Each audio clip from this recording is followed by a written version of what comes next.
Good afternoon, students. Yesterday we discussed about this chapter on equality.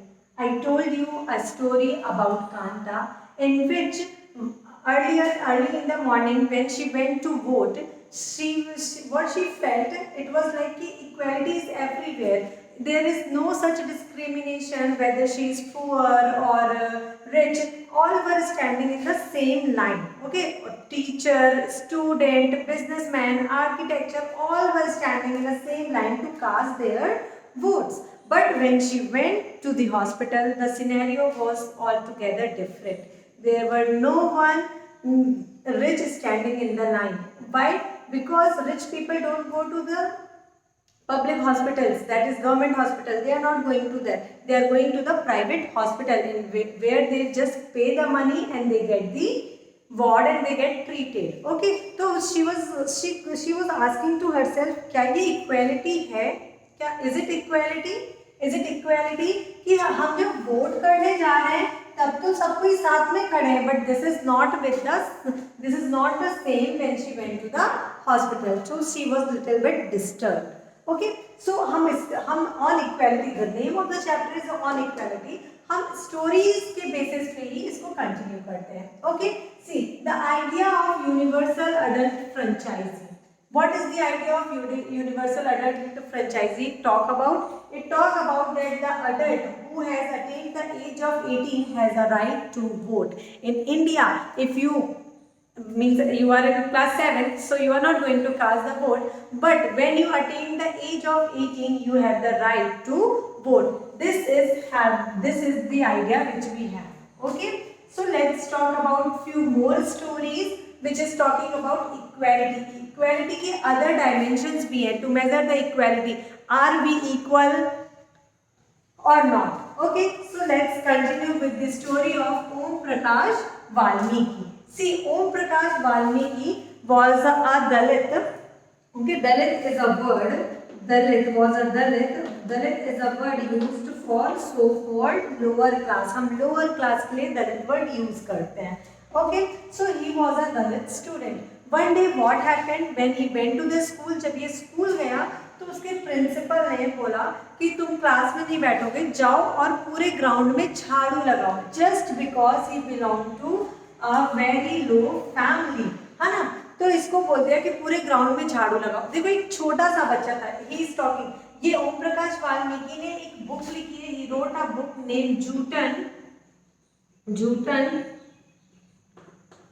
उसमें ये चीज उन्होंने मेंशन किया है कि जब मैं छोटा बच्चा था तो मुझे क्या बोल दिया गया, जब मैं 4th क्लास का था तो मुझे पूरे ग्राउंड में झाड़ू लगाने के लिए बोल दिया गया था. तो सोचो एक 4th क्लास का बच्चा कितना छोटा, और ग्राउंड उसके कंपैरिजन में इट वाज टू बिग, वो बहुत बड़ा ग्राउंड था. सो वो पूरे दिन झाड़ू लगा रहा था, ठीक है, और पूरे गेट्स को, डोर्स को, उसको स्टूडेंट्स के साथ बैठने भी नहीं दिया जाता था. he was not supposed to sit with the students. See, जहाँ पर सबके मैथ्स खत्म हो जाते हैं उसके बाद कभी कभी तो उसको गेट में बैठाया जाता था, ठीक है. वो इतना सह रहा था. He was tolerating this all things कि चलो ठीक है मुझे एटलीस्ट बैठने दो, दिया जा रहा है. लेकिन एक दिन तो हद हो गई. प्रिंसिपल सेड कि जाओ तुम पूरे ग्राउंड को साफ करो. ओके, तो उन्होंने बोला कि कहाँ है मेरी डिग्निटी. वो टॉक करते डिग्निटी के बारे में उधर पे. तो ये चीज कंटिन्यूसली चल रही थी, 3-4 दिनों तक कंटिन्यू चल रही थी, जब तक कि उसके पापा एक बार क्रॉस कर रहे थे स्कूल में. उन्होंने नहीं देखा. हाँ, उन्होंने देखा कि उन्होंने तो कितने प्यार से, हमारे को भी स्कूल प्यार से पढ़ने के लिए भेजा जाता. अच्छा लगेगा आपसे स्कूल में झाड़ू पोछा करवाया जाएगा तो नो, नॉट एट ऑल. तो उन्होंने देखा कि उनके बेटे से पूरे ग्राउंड में झाड़ू लगवाई जा रही है. तो उन्होंने ऑब्जेक्ट किया. उन्होंने बोला नहीं, ये चीजें, मेरा बच्चा यहाँ पढ़ने के लिए आता है, वो सिर्फ पढ़ाई करेगा, ये सब नहीं करेगा, है ना. So this is the story of Om Prakash Valmiki. फिर उन्होंने लड़ाई की अपनी इक्वालिटी के लिए. तो देखो हम बात करते हैं डिग्निटी की. डिग्निटी क्या है? और एक और स्टोरी है, there is a story of Mr and Mrs Ansari. See, Mr and Mrs Ansari. क्या है मिस्टर और मिसेस अंसारी की स्टोरी? देखो यहाँ पर क्या था, डिस्क्रिमिनेट कर रहे थे हम इसको बिकॉज ऑफ द कास्ट. हमने यहाँ पर इक्वालिटी नहीं शो करी just because of his cast. और यहाँ पर क्या है, mister and Mrs Ansari. Mister and Mrs Ansari देखो नेम से समझ में आ रहा है, तो साउंड कर रहा है कि शायद मुस्लिम होंगे। तो ये एक बहुत बड़ी सिटी में जाते हैं, उस सिटी में इनको ये रूम ढूंढते हैं कि उनको रहने के लिए कहीं जगह मिल जाए, but nobody was giving them room because यह डिस्क्रिमिनेशन हो रहा था। अरे आप लोग मुस्लिम हैं, आपको नहीं दिया जाएगा। तो इज इट गुड?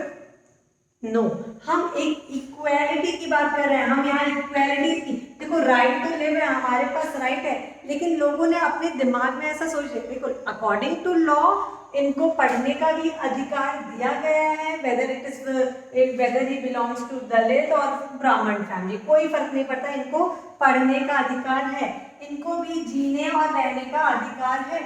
बट जो लोगों ने अपने दिमाग में मेंटालिटी बैठा कर रखी हुई है कि नहीं ये तो दलित है, इनको हम ऐसा ट्रीट करेंगे, तो हम उसके खिलाफ बात करते हैं इसमें, ठीक है ना। इक्वालिटी मतलब कि सिर्फ रूल बुक में लिख देगा कि this is equality, no we are going to follow this, we are going to do this, this is not at all equality.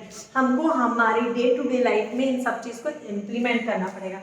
We should not discriminate on the basis of someone's caste. क्यों? वो अगर if they belongs to Muslim caste तो कुछ problem है क्या इसमें? No, not at all. अगर ये दलित फैमिली से बिलोंग कर रहा है तो is there any problem? No. So as we are in democratic country, India is a democratic country, so we have right to equality. देखो ये सब लोगों ने अपने लिए फाइट किया so that they get the dignity means सबकी self respect होती है। आप एक अच्छे हो, चलो ठीक है, हम फैमिली और कास्ट की बात नहीं करते हैं, है ना। हम एक चीज़ ही बोलते हैं, एक बच्चा है क्लास में और रोज ही हम उसको आकर बोले कि अरे तुम तो गधे हो गधे हो गधे हो, तो अच्छा लगेगा क्या? अगर हम कुछ भी मेंटली उसको टॉर्चर करें, हैरेस करें, this is not at all good. हर किसी की अपनी सेल्फ रिस्पेक्ट और डिग्निटी होती है जिसको हमें भी रिस्पेक्ट करना है। ऐसा नहीं है कि आप कुछ भी बोल दो, कि किसी को कुछ भी कमेंट करोगे, you are not suppose to do this all things, okay. Everybody is having their own dignity. एक छोटा सा बच्चा भी अगर है तो उसकी खुद की सोच और मेंटालिटी, हम उसको डिसग्रेड नहीं कर सकते, अरे तुम जाओ यहाँ से हटो, यहाँ मत बैठो, यहाँ वैसा है वैसा है, हम नहीं कर सकते। हर किसी की अपनी एक डिग्निटी होती है, रिस्पेक्ट होती है, जिसको हम सबको रिस्पेक्ट करना चाहिए। आप ये सारी चीज़ें please try to correlate. SST एक सब्जेक्ट है जो सिर्फ रटना नहीं है आपको कि आप लर्न करते चले जाएंगे तो सब चीज़ हो जाएगा, नहीं। Please try to understand and because you are going to write these answers by your own, because आपके जो बुक में क्वेश्चन है एग्जैक्टली वही क्वेश्चन तो नहीं आएगा एग्जाम में, क्वेश्चन माइट बी चेंज, उसके वर्डिंग चेंज हो जाएंगे, तो यू हैव टू अंडरस्टैंड कि what it is trying to say and do. Is it clear to everyone? Okay, with this we will do in our next class. Bye bye. Thank you.